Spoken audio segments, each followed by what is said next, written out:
আমরা সেই জাতি যারা মসজিদ থেকে পড়াশোনা করেছি, বিশ্ববিদ্যালয় গড়েছি। আমরা সেই উম্মাহ যাদের কোরআন পড়েই বিজ্ঞান এগিয়েছে। আমাদের জ্ঞানীরা ছিলেন সভ্যতার প্রকৃত পথ প্রদর্শক। আমাদের ছিল ইবনে সিনা, যার চিকিৎসা বিজ্ঞান আজও পশ্চিমারা অনুসরণ করে।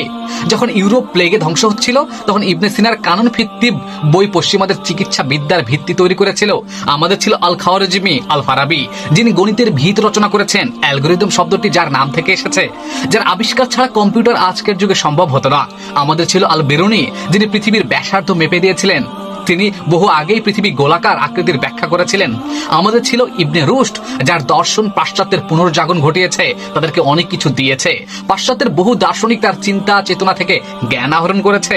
আমাদের ছিল উমর খৈয়াম, যিনি ক্যালেন্ডার ঠিক করেছিলেন। গ্রেগরিয়ান ক্যালেন্ডার আসার আগেই উমর খৈয়ামের গণিত ছিল সবচেয়ে নিখুঁত। কিন্তু আজ আমাদের জ্ঞানীদের অবমূল্যায়ন করা হচ্ছে, আমাদের ইতিহাস অস্বীকার করা হচ্ছে, আমাদের ইতিহাস আমাদের কাছ থেকে লুকিয়ে রাখা হয়েছে। অথচ পশ্চিমারা আমাদের আবিষ্কারের উপর দাঁড়িয়ে নিজেদের অগ্রগতি করছে, নিজেদেরকে উন্নতির শিখরে নিয়ে যাচ্ছে। আমাদের ফিরে আসতে হবে, আমাদেরকে আবার জ্ঞান বিজ্ঞান চর্চা করতে হবে, আমাদের হারানো গৌরব ফিরে আনতে হবেই। কারণ আমরা শুধুমাত্র বীর নয়, আমরা জ্ঞানী জাতি, আমরা সভ্যতার আলোকবর্তিকা, আমরা অজেয়, আমরা অনিবার্য, আমরা শক্তিশালী, আমরা বিজয়ী।